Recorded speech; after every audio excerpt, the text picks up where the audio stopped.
Hello students, welcome to chemistry zone. Previous lecture हम defect के बारे में पढ़ रहे थे। आपको थोड़ा रिवीजन भी लेते चले। डिफेक्ट यानी इम्परफेक्शन, और बेसिकली डिफेक्ट कितने टाइप के हैं वो बताओ ना मुझे।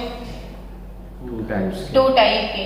एक था पॉइंट डिफेक्ट और दूसरा था लाइन डिफेक्ट। पॉइंट डिफेक्ट किसको बोलते थे? तो जिसमें पूरी रो में से कोई कोई एक कंस्टिट्यूएंट पार्टिकल एब्सेंट होता है, कहीं कहीं जगह खाली होती है तो पॉइंट, और पूरा पूरा ऐसे रो गायब हो जाता था तो line defect. Line defect syllabus में नहीं था। कौन सा डिफेक्ट सिलेबस में है? पॉइंट डिफेक्ट सिलेबस में है। अब वो पॉइंट डिफेक्ट के टाइप्स हमें पढ़ने थे। तो पॉइंट डिफेक्ट कितने टाइप के होते हैं? तो 3 टाइप के होते हैं। Stoichiometric point defect, non stoichiometric, और तीसरा था इम्प्योरिटी पॉइंट डिफेक्ट। अब स्टोइकियोमेट्रिक डिफेक्ट के और 2 नाम थे, किसी को याद है? इंट्रिंसिक और थर्मोडायनामिक। ये इसके और 2 नाम है, सिर्फ इसके टाइप नहीं है। तो इंट्रिंसिक और इंट्रिंसिक डिफेक्ट भी इसको बोल सकते हैं और थर्मोडायनामिक डिफेक्ट भी इसको बोल सकते हैं। अब प्रीवियस लेक्चर में हमने डिस्कस किया था स्टोइकियोमेट्रिक डिफेक्ट के बारे में, कि स्टोइकियोमेट्रिक डिफेक्ट और कितने टाइप की होती है। तो उसमें हमने पहले 2 सीखे थे, वैकेंसी डिफेक्ट और इंटरस्टिशियल डिफेक्ट। वैकेंसी डिफेक्ट और कौन से? इंटरस्टिशियल। तो वैकेंसी और इंटरस्टिशियल ये दोनों डिफेक्ट थे नॉन आयोनिक सॉलिड के लिए। लेकिन अगर कहीं वो क्या है, आयोनिक सॉलिड है, तो उसमें और 2 टाइप के डिफेक्ट देखने को मिलते हैं। वो है फ्रेंकल। कौन से 2 डिफेक्ट? फ्रेंकल, और दूसरा है शॉटकी। फ्रेंकल और कौन सा? शॉटकी। तो अब तक के लेक्चर में हमने वैकेंसी सीख लिया, इंटरस्टिशियल सीख लिया, फ्रेंकल सीख लिया, शॉटकी सीख लिया। लेकिन जो स्टोइकियोमेट्रिक डिफेक्ट है उसमें ये स्टोइकियोमेट्रिक, इसके बाद कौन सा डिफेक्ट आता है? नॉन स्टोइकियोमेट्रिक, और फिर इम्प्योरिटी डिफेक्ट। तो अब हम लोग पहले इम्प्योरिटी डिफेक्ट को खत्म कर लेते हैं, फिर बाद में किस में जाने वाले हैं? नॉन स्टोइकियोमेट्रिक डिफेक्ट में। तो आज का लेक्चर शुरू हो रहा है कौन सी डिफेक्ट के साथ? इम्प्योरिटी डिफेक्ट के साथ। इम्प्योरिटी डिफेक्ट के साथ। बच्चों, आप सबको मैंने 5 मिनट दिए। टेक्स्ट बुक में से अच्छे से आप रीड करो, समझो, फिर मेरा टर्न। चलो, इम्प्योरिटी डिफेक्ट मैंने आपको 5 मिनट दिए थे पढ़ने के लिए, और बहुत सारे बच्चों ने 5 मिनट पढ़ने के बाद अपने आप ही मुझे आंसर दे दिए हैं। तो इम्प्योरिटी डिफेक्ट अब मैं आपको सिखा रही हूं कि मोल्टन सोडियम क्लोराइड लेना था। क्या लेना था? अब मोल्टन सोडियम क्लोराइड जो भी था, मोल्टन मतलब क्या? लिक्विड होगा ना। उस लिक्विड सोडियम क्लोराइड में थोड़ा सा स्ट्रोंशियम क्लोराइड SrCl2 का पाउडर डाल दिया था। मोल्टन NaCl में क्या डाल दिया? SrCl2 का पाउडर। अब वो लिक्विड को क्रिस्टलाइज किया और क्रिस्टल बनाया। तो हुआ क्या उस क्रिस्टल में कि जहां पे सोडियम थे जैसे सोडियम, फिर क्लोरीन सोडियम, ऐसे क्रिस्टल होगा ना पूरा। तो जब SrCl2 ऐड करने के बाद आपने रिक्रिस्टलाइज किया तो Na+ रिप्लेस हो चुका था स्ट्रोंशियम से। लेकिन समझो बच्चों कि सोडियम का ऑक्सीडेशन स्टेट +1 है, हालांकि Sr का कितना है, +2 है। अब आपको एक चीज समझनी चाहिए कि जब भी कोई आयोनिक क्रिस्टल बनता है ना, तो इसके अंदर जितना पॉजिटिव चार्ज होता है उतना ही नेगेटिव चार्ज भी होता है। पॉजिटिव जितना क्या होता है, नेगेटिव चार्ज होता है। तो अभी Na को रिप्लेस करके कौन आ रहा है, स्ट्रोंशियम, लेकिन उसका चार्ज तो +2 है ना। तो जब एक Sr इंट्रोड्यूस होगा तो कितने सोडियम को रिप्लेस करना होगा, 2 सोडियम को। तो सिंगल Sr +2 2 सोडियम को रिप्लेस कर देता है, यानी 2 सोडियम रिप्लेस्ड बाय 1 Sr+। अब सोचो कि ये गेस्ट आ रहे हैं और उनके लिए एक नहीं 2-2 कुर्सियां खाली कर दी गई है।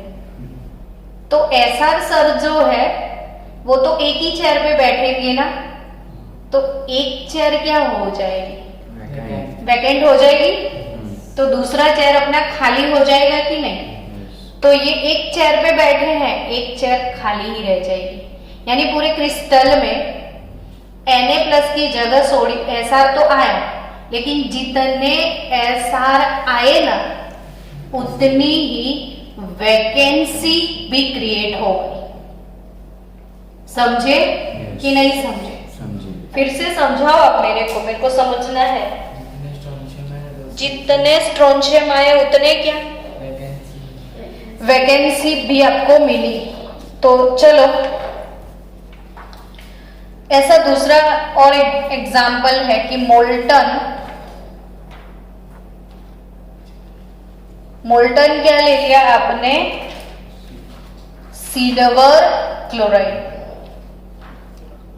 और उसमें थोड़ा सा पाउडर आप डालने वाले हो सॉलिड कैडमियम क्लोराइड को, और फिर क्रिस्टलाइज करोगे। तो अब मेरे को समझाओ कि क्या होगा क्रिस्टल में।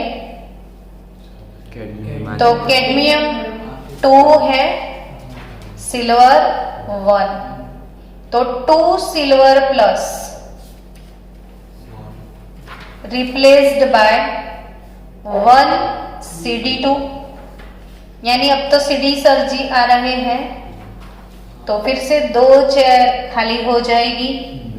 एक सर पे तो एक चेयर पे तो ये सर विराजमान होंगे, तो दूसरा चेयर वैकेंट रहेगा।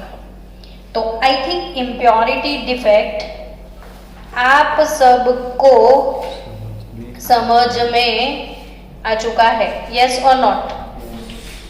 तो बच्चों ये एग्जाम में कैसे पूछेंगे, है ना, ऐसा ही सोच रहे हो आप कि मैडम एग्जाम में कैसे पूछेंगे ये क्वेश्चन।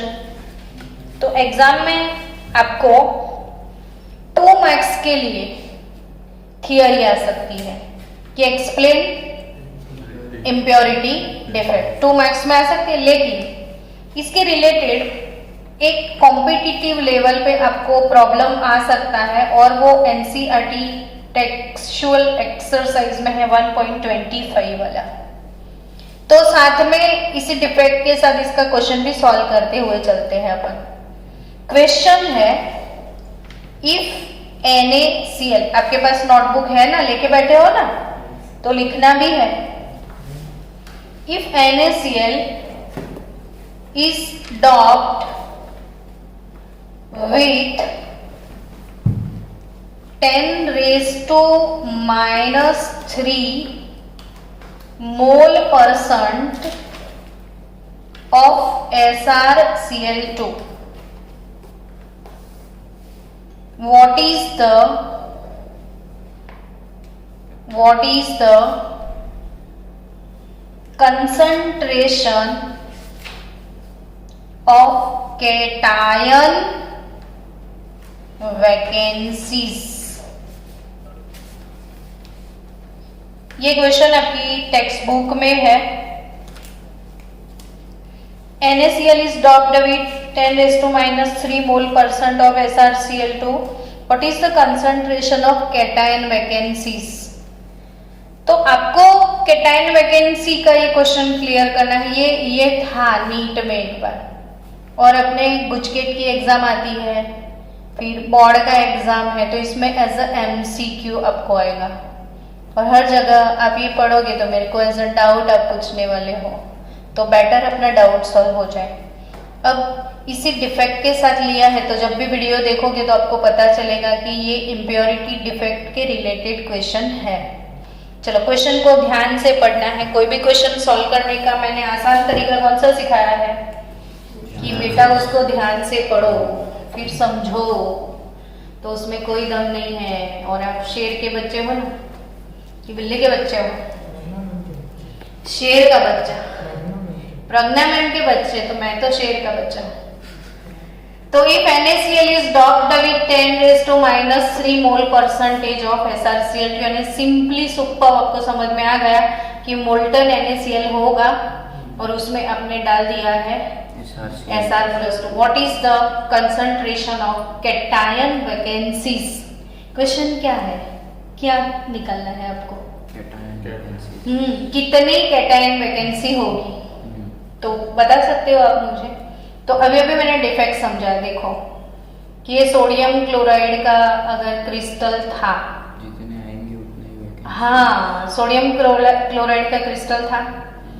अब इसमें समझो कि ये Na और ये Na और ये Na और ये Cl, तो Na के बदले कौन आ रहा है?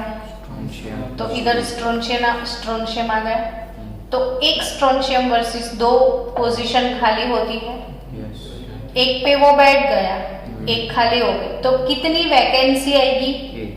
जितना स्ट्रोंशियम ऐड करोगे उतनी ही वैकेंसी आएगी। आया ना समझ? आपने 5 स्ट्रोंशियम डाल दिए तो 5 वैकेंसी आएगी, तो जितनी स्ट्रोंशियम उतने वैकेंसी। तो ये वही तो बोला है, डॉप्ड यानी मिक्स किया। कितना मिक्स किया? 10⁻³ mole% उसने डॉप किया, तो उतनी ही कैटायन वैकेंसी। तो concentration of cation vacancies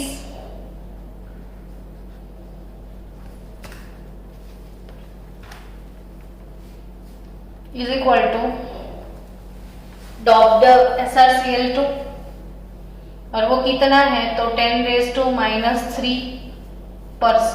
of 1 मोल। यही मतलब हुआ ना मोल परसेंटेज का। तो 1 मोल के इतने परसेंट कैसे निकालोगे? तो 1 मोल इंटू 10⁻³ डिवाइडेड बाय 100। याद आया? 50 है तो 50 के 40% कैसे निकलते हैं? 40/100। तो 50 के 40% ऐसे निकलते हैं, 50 × 40/100। समझे? तो इतने परसेंट ऑफ 1 मोल, तो 1 mole into this divided by 100।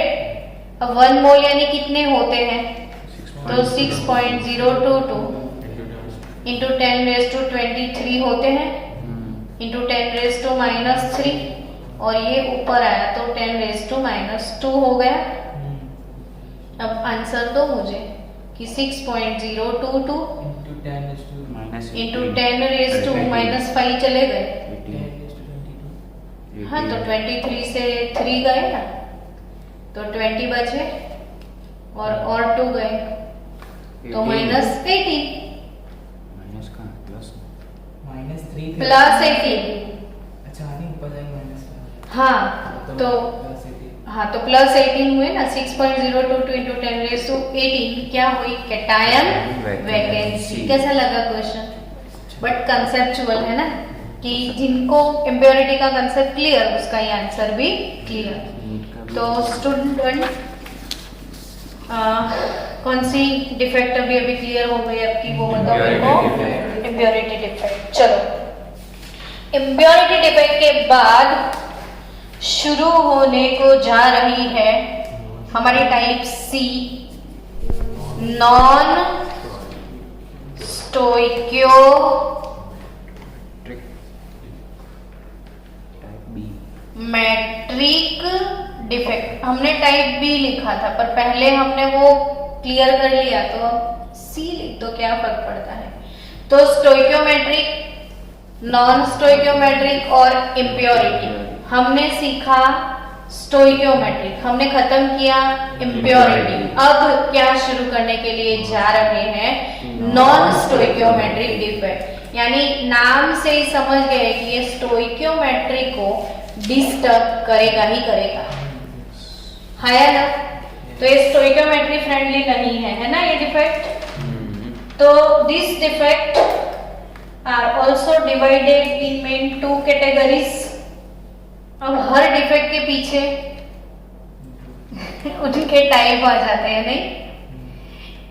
तो नॉन स्टोइकियोमेट्रिक डिफेक्ट जो है उसे अगेन 2 कैटेगरीज में डिवाइड किया जाता है, और इसमें पहला है मेटल एक्सेस डिफेक्ट। मेटल क्या एक्सेस डिफेक्ट, और दूसरा metal deficiency defect. Metal deficiency non stoichiometric defect में क्या, मेटल एक्सेस डिफेक्ट। तो चलो पहले किसको स्टार्ट करते हैं, मेटल एक्सेस डिफेक्ट को। स्टूडेंट नाम से तो आपको थोड़ा बहुत पता चल गया ना, मेटल एक्सेस यानी क्या होगा, ज्यादा मेटल मेटल कुछ ज्यादा ही हो जाएगी, नाम से ही पता चल गया। लेकिन अब इसको बहुत अच्छे से समझना है कि मेटल एक्सेस डिफेक्ट भी 2 टाइप के होंगे। इसमें भी और डिवीजन होने वाला है। तो सबसे पहला है metal excess defect. Metal excess defect due to anion vacancy, due to anion vacancies। तो metal excess defect due to what, anion vacancy। तो anion vacancy due to excess defect, एक काम करो फिर से हम आपको 5 मिनट देते हैं। Student metal excess defect due to anion vacancy मैंने आपको 5 मिनट दिए थे, क्योंकि जब तक आप इन्वॉल्व नहीं होंगे प्रोसेस में तो पढ़ने का तो मजा कभी नहीं आता है। लेकिन आपने सबने अभी रीडिंग किया ना, तो क्या मेरे समझाने से पहले आपको कुछ समझ आया खुद, यस और नॉट? ओके, तो चलो अब ट्राई करते हैं। इसमें कुछ NaCl का क्रिस्टल लिया है, ठीक है, और NaCl के क्रिस्टल में वही ये अरेंजमेंट ड्रॉ कर करके तो हम लोग थक गए नहीं। पूरे 11th और 12th में कुल मिला के 100 बार NaCl बनाया होगा, इससे भी ज्यादा। फिर भी बच्चे NaCl में वीक होते हैं। बॉर्न हैबर साइकिल भी सीखा था ना NaCl का। और हर डिफेक्ट में हमें हमारा फेवरेट एग्जाम्पल क्या होता है, NaCl। फिर लेटिस एंथैल्पी के बारे में पढ़ा था तब भी NaCl, हाइड्रेशन पढ़ा था तब भी NaCl। जब पढ़ो NaCl ही पढ़ो। ये NaCl का क्रिस्टल है, पता ही है ना कौन से कलर का होता है, वाइट कलर का क्रिस्टल होता है। और वही NaCl के क्रिस्टल को हम सोडियम की वेपर में अगर गर्म करते हैं, NaCl के क्रिस्टल को किसकी वेपर में गर्म करते हैं, सोडियम की, तो क्या होता है, तो कि गर्म करना यानी हीट देना यानी एनर्जी प्रोवाइड करना। और सोडियम को अगर एनर्जी मिल गया तो आयोनाइज हो जाएगा और इलेक्ट्रॉन को क्या करेगा, लूज कर देगा। तो सोडियम वेपर के साथ अगर NaCl के क्रिस्टल को हीट किया जाए तो Na वेपर जो है वो हीट गेन करके इलेक्ट्रॉन को लूज कर लेगा, आयोनाइज हो जाएगा। अब जैसे ही Na आयोनाइज हुआ तो वो सारे Na प्लस ये क्रिस्टल के ऊपर के लेयर में ऐसे डिपॉजिट होने लग जाएंगे। आया समझ में? तब भी मेटल एक्सेस नाम था नॉन स्टोइकियोमेट्री, यानी ये स्टोइकियोमेट्री को डिस्टर्ब करने वाला है। पहले जितना प्रपोर्शन था ना उससे तो इसमें बढ़ गया। हाया ना? हेलो, हाया ना? क्या पहले इतना ही था ना NaCl का क्रिस्टल? अब देखो NaCl का क्रिस्टल बढ़ रहा है ना, कैसे? तो उसकी सरफेस पे और एक्सेस मेटल आ रही है। कहां से? वेपर से। लेकिन बच्चों आपको तो पता है कि आयोनिक सॉलिड हमेशा कपल में ही रहते हैं, पॉजिटिव के साथ नेगेटिव चाहिए ही चाहिए। तो फिर कैसे इनको नेगेटिव मिलेंगे? इनको कंपनी कौन देगा? क्रिस्टल तो बना, लेकिन कैटायन के साथ क्या चाहिए? अभी यहां से तो हमें कैटायन मिल गए, एनायन कहां से आएंगे इसमें? प्रिंस, एनायन किधर से आएंगे? हाँ तो कहां से आए? पर वो तो थोड़ी, वेपर तो सोडियम का था तो सोडियम मिले ना। क्लोरीन कहां से मिलेंगे? तो अंदर से ऊपर चले जाएंगे। चलो चलो चलो, हम तो सरफेस पे जाते हैं। तो ये सब इधर से निकल निकल के इधर आ जाएंगे। चलो, ये इधर से निकला, इधर आ गया। ये इधर से निकला, इधर आ गया। कोई इधर से निकला, इधर आ गया। तो सरफेस पे आ गए, यानी इनका तो बहुत अच्छा सेटलमेंट हो गया। अब इन लोगों का क्या? वही लालवाड़ी कब से टेंशन में कि अब इनका क्या होगा?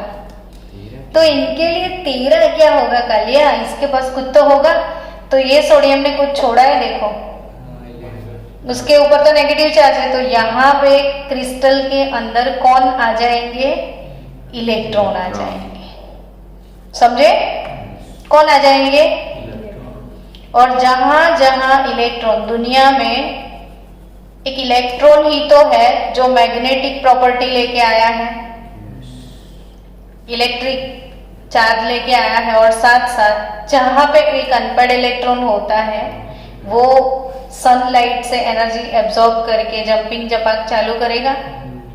तो जहां एक अकेला इलेक्ट्रॉन, वहां कलर, जैसे मैग्नेटिज्म इलेक्ट्रॉन की वजह से, इलेक्ट्रिक करंट इलेक्ट्रॉन की वजह से, ऐसे भी कलर प्रॉपर्टी सबके अंदर भी किसकी वजह से होती है? इलेक्ट्रॉन।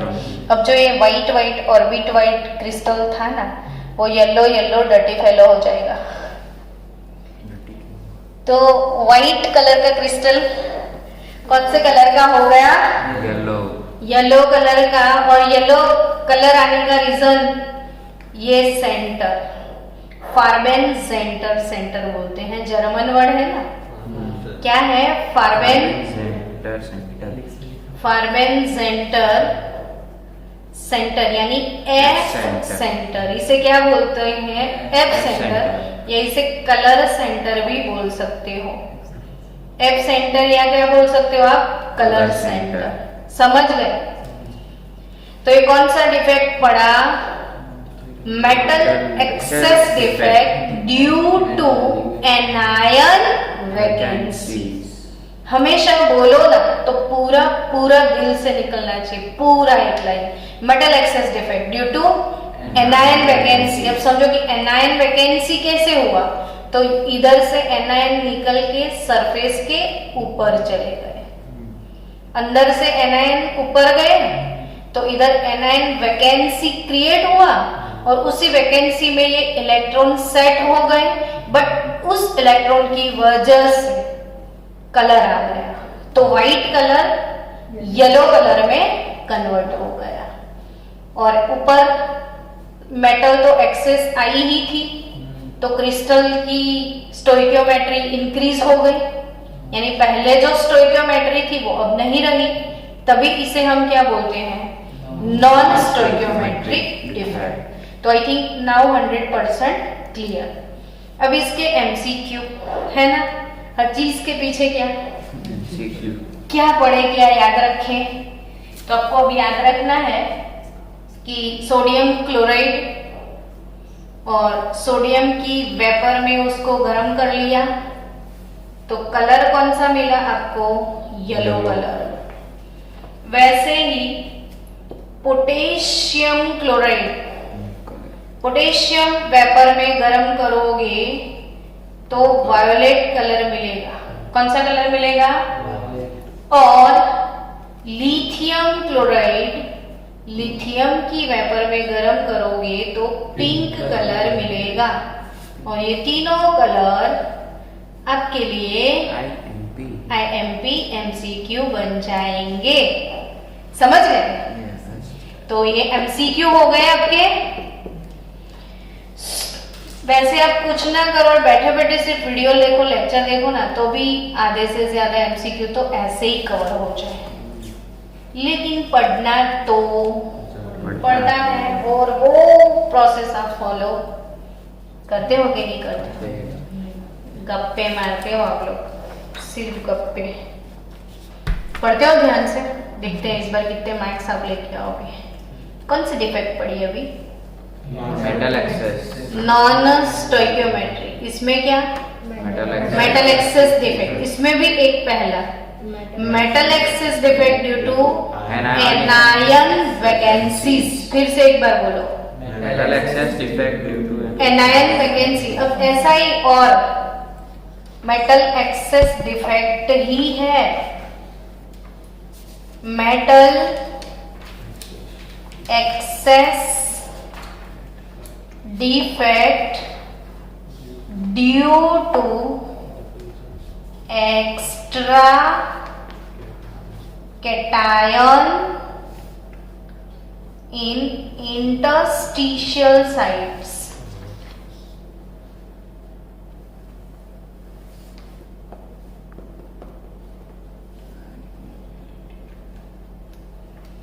समझे? मेटल एक्सेस डिफेक्ट ही है again, but due to extra cation. पहला क्या था? Due to anion vacancies. ये है due to extra cation in interstitial sites. अब फिर से आपको 5 मिनट मिलने वाले हैं। Come on fast. हाँ, वीडियो बराबर चलो। Next, metal excess defect due to extra cation in interstitial site. 5 minute जो दिए थे, क्या पढ़ लिया आपने? समझ में आया? इसमें किसका क्रिस्टल लिया है? जिंक ऑक्साइड का क्रिस्टल लिया है। कौन से कलर का है? वाइट कलर का है। इसका हीटिंग किया और येलो हो गया। ओके, तो क्यों ऐसा हुआ? इलेक्ट्रॉन। तो on heating zinc oxide decompose. फिर बचेगा क्या? Zinc plus 2, half mole O2 चला गया ना, और कितने इलेक्ट्रॉन छोड़ के गया? 2 मोल इलेक्ट्रॉन छोड़ के गया। चलो, तो जिंक ऑक्साइड व्हाइट कलर का है। जिंक ऑक्साइड को गर्म किया, जिंक प्लस 2, हाफ O2 और 2 इलेक्ट्रॉन, यानी O2 तो गैस है नहीं? O2 क्या है? गैस। तो O2 तो गैस तो उड़ जाता है हमेशा, है या ना? गैस उड़ जाएगा। हाँ, आपने कहा तो उड़ जाएगा। ऐसा मैं बोलूं तो उड़ जाए, पर गैस तो मैं बोलूं कि ना बोलूं यार, वो तो उड़ ही जाएगा। किसी की नहीं। और जिंक प्लस तो नहीं उड़ेगा, बेचारा बच जाएगा, है ना? तो सीन कैसे होगा? देखो, ये जैसे जिंक प्लस 2 है ना, और फिर ऑक्साइड है, जिंक प्लस 2 और ऑक्साइड, और जिंक प्लस 2 और ऑक्साइड, फिर से क्रिस्टल नेगेटिव, फिर पॉजिटिव, फिर नेगेटिव, फिर पॉजिटिव, नेगेटिव, पॉजिटिव। ये पूरा क्रिस्टल है। अब और थोड़ा बनाना चाहिए नहीं, क्योंकि फिर 2 रो में तो हम क्या एक्सप्लेन कर पाए। तो ऐसे हमेशा क्रिस्टल बनाते रहो, आपकी क्रिस्टल प्रैक्टिस हो जाएगी। अब इस क्रिस्टल में होता क्या है? गरम कर लिया, कौन गायब? ऑक्सीजन गायब, इधर से ऑक्सीजन गायब हो गया, हटा दो इसको। मान लो इधर से भी ऑक्सीजन गायब, इधर से भी ऑक्सीजन गायब, अब कौन अकेला हो गया? जिंक प्लस 2, उसका पार्टनर उसको छोड़ के चला गया। अब बेचारा अकेला अकेला सरफेस पे क्या करेगा? तो उसने सोचा कि चलो मैं अंदर चला जाता हूँ, क्रिस्टल के अंदर। पहले वाले क्या था पता है कि जो एनायन थे ना वो अंदर से ऊपर आ रहे थे सरफेस पे, ये सरफेस से अंदर जा रहा है। अब जैसे ही जिंक अकेला हो गया तो उसने सोचा कि अंदर जाए, पर अंदर तो जगह ही कहाँ है। तो कोई बात नहीं, जो अंदर वाली साइट होती है हम इसे क्या बोलते हैं? Interstitial site. तो इंटरस्टिशियल साइट्स में ऐसे जिंक आ जाते हैं। तो ये जिंक सपोज इंटरस्टिशियल साइट में आ गया। अब इसको भी कपल तो चाहिए, पॉजिटिव को क्या चाहिए? नेगेटिव चाहिए, नहीं तो न्यूट्रलिटी इम्बैलेंस हो जाए क्योंकि आयोनिक सॉलिड्स है। तो जिंक प्लस 2 अगर बाय चांस वो उधर ऊपर से निकल के इधर आ गया, ऐसा ये इधर से निकल के इधर कहीं आ जाएगा, और ये भी इधर से निकल के कहीं ना कहीं तो इधर आ ही जाएगा। तो वो सारे किधर आ गए? इंटरस्टिशियल साइट पे आ गए। अब मेरे को ये समझाओ ना कि इंटरस्टिशियल साइट पे आए तो उनकी न्यूट्रलिटी बैलेंस कैसे होगी? तो ऑक्सीजन भले गया लेकिन अपने पार्टनर के लिए कुछ छोड़ के गया, इलेक्ट्रॉन छोड़ के गया, है ना ऑक्सीजन। तो उसको पार्टनर का ख्याल आया था कि क्या होगा मेरे दोस्त का, अच्छा पार्टनर है, तो वो अपने दोस्त के लिए क्या छोड़ के गया था? इलेक्ट्रॉन। तो वही इलेक्ट्रॉन ये नेबरिंग इंटरस्टिशियल साइट जो होता है, ये इंटरस्टिशियल साइट का जो नेबरिंग साइट होता है उसी साइट में वो नेगेटिव चार्ज आ जाता है, और उसकी वजह से ये न्यूट्रलिटी बैलेंस हो जाती है। ऐसे डिफेक्ट को क्या बोलेंगे? मेटल एक्सेस तो है due to what? Extra cation in interstitial sites. Done. और तब भी जिंक का फॉर्मूला जिंक ऑक्साइड तो था और समथिंग जिंक, तो जिंक का कोई समथिंग पार्ट इंक्रीज हो जाता है, स्टोइकियोमेट्री चेंज होने वाली है। वैसे ये डिफेक्ट तो है नॉन स्टोइकियोमेट्री, तो जिंक ऑक्साइड का जो स्टोइकियोमेट्री है वो चेंज हो जाता है, और इसका फॉर्मूला क्या हो जाएगा? 1 plus something x, 1 plus something o, यानी जिंक 1 प्लस x o। तो स्टोइकियोमेट्री चेंज। कौन सा डिफेक्ट है ये? तो इसमें भी ये इलेक्ट्रॉन तो आए ना एडिशनल, तभी ये कलर सेंटर हो गए फिर से, और ये भी येलो कलर का दिखेगा। तो ये था metal excess defect due to extra cation in interstitial site. अब इसमें तीसरा जो टॉपिक हमने स्टार्ट किया था पहले ही, मेटल एक्सेस डिफेक्ट, और इस साइड लिखा था मेटल डेफिशिएंसी। अब ज्यादा हो रही थी कब से मेटल, अब क्या होगा? मेटल की डेफिशिएंसी आ जाएगी। तो see metal deficiency defect, metal deficiency defect. और ये डिफेक्ट के रिलेटेड जो प्रॉब्लम्स आते हैं मैंने उसके वीडियो ऑलरेडी आपको सेंड किए हुए हैं इसके डाउट्स के, लेकिन फिर से आज हम करेंगे इसमें। मेटल डेफिशिएंसी नाम से तो पता चल गया ना कि मेटल की डेफिशिएंसी होगी। नेचुरली अकरिंग FeO का क्रिस्टल है, किसका? FeO का, फेरस ऑक्साइड। तो इसमें Fe2 होता है, ये O-2 रहेगा। अब जितने कैटायन उतने ही एनायन, है ना? जितना पॉजिटिव चार्ज उतना ही नेगेटिव चार्ज। अब तो हम कब से ये चीज बोल रहे हैं, जितना पॉजिटिव उतना नेगेटिव तो होना ही चाहिए, तब भी आयोनिक क्रिस्टल बनता है। ये तो होना ही था।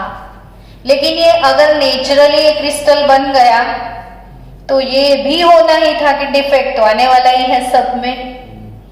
तो क्या होगा डिफेक्ट में इसमें, तो कहीं कहीं से वो Fe2 क्रिस्टल से मिसिंग है। जब ये क्रिस्टलाइज होता है तो इसमें वैकेंसी आती है, और वो वैकेंसी डिफेक्ट किसकी होती है, Fe2 की। बात को समझ रहे हो कि इसमें Fe2 है, O-2 है, लेकिन बाय चांस आज एब्सेंट कौन हो गया, Fe2, थोड़े कम है जितने चाहिए थे उससे। अब न्यूट्रलिटी तो इम्बैलेंस ना हो गई, तो फिर कैसे इसको बैलेंस करेंगे। इतने स्टूडेंट कम आए हैं तो काम तो कम होगा, तो अब तो काम जितना है उतना तो था, और लोग कम है तो वो कैसे काम कवर होगा, मेरे को बोलो। कि जो कम लोग आए हैं वो जो नहीं आए हैं उनका काम कर लेंगे, और क्या होगा, वही तो फिर समझो बात को। हाँ, ये इतना इजी गोइंग नहीं है जितना सोच रहे हो। अब इस क्रिस्टल में कौन मिसिंग है, Fe2। चलो, मेटल डेफिशिएंसी डिफेक्ट में हम लोग क्या समझ रहे थे कि क्रिस्टल से थोड़े बहुत Fe+2 मिस हो जाते हैं। अब जितना पॉजिटिव उतना ही नेगेटिव तो होता ही है, और चाहिए। तो अब ध्यान से समझना, FeO का क्रिस्टल था, Fe2 थे, O-2 थे, और इसमें से थोड़े बहुत Fe+2 मिसिंग थे, वो क्रिस्टल में नहीं थे।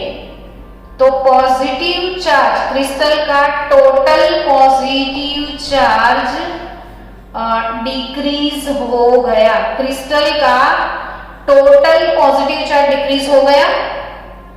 अब जब टोटल पॉजिटिव चार्ज डिक्रीज हो जाता है तो उसी पॉजिटिव चार्ज को इंक्रीज करना पड़ता है, क्योंकि जितना पॉजिटिव उतना ही नेगेटिव चार्ज होना चाहिए। तो क्रिस्टल में से थोड़े बहुत Fe2, समझना, बहुत सारे Fe2 नहीं, क्रिस्टल में से जितने Fe2 थे सारे तो मिसिंग होते नहीं है, बहुत कम मिसिंग होंगे। वैकेंसी तो बहुत कम होती है पूरे क्रिस्टल की कंपैरिजन में, तो थोड़े ही लोग ऐसे हैं जो गायब है, तो उनकी वजह से ये पॉजिटिव चार्ज डिक्रीज हो गया। अब उनके पॉजिटिव चार्ज को इंक्रीज करने के लिए क्रिस्टल में से थोड़े बहुत Fe2 जो बचे थे, वो थोड़े बहुत Fe2 Fe3 में कन्वर्ट हो जाएंगे। यानी बच्चों, Fe2 को जो FeO का जो क्रिस्टल था, अब इसमें Fe2 तो है, थोड़े बहुत Fe3 भी है, और O-2 है। तो इसमें से थोड़े से Fe2 कन्वर्ट हो गए Fe3 में, जिसकी वजह से टोटल पॉजिटिव चार्ज इंक्रीज हो गया, और ये पॉजिटिव चार्ज O-2 को बैलेंस कर गया, और तभी बैलेंस ही न्यूट्रलिटी बैलेंस हो गई। यानी अब क्रिस्टल में Fe2 के साथ Fe3 भी होते हैं, और तभी इसकी स्टोइकियोमेट्री चेंज हो जाती है, और FeO की स्टोइकियोमेट्री 0.93 O से लेके 0.96 O तक, 93 O से 0.96 O तक इसका स्टोइकियोमेट्रिक प्रोपोर्शन रहता है। तो फिर इसकी स्टोइकियोमेट्री चेंज होने की वजह से फॉर्मूला चेंज हो जाता है, तो Fe 0.93 O लिखते हैं हम लोग, और Fe 0.93 से 0.96 की रेंज तक ये चेंज होता है। मतलब बच्चों अब समझो कि Fe 0.93 O है, तो इसमें Fe2 भी है, Fe3 भी है, और O-2 है, और ये दोनों मिलके इसकी नेगेटिव चार्ज को बैलेंस करते हैं। दोनों का टोटल पॉजिटिव इसके नेगेटिव चार्ज को बैलेंस करता है। तो इसके रिलेटेड MCQ आते हैं, वो मैंने सिखाए हुए हैं एक वीडियो में। फिर भी कल हम लेक्चर शुरू करने से पहले ऐसा एक क्वेश्चन सॉल्व करेंगे टेक्स्ट बुक के अंदर जो डाउट्स है वो, ठीक है। चलो बाय बाय, कल मिलते हैं।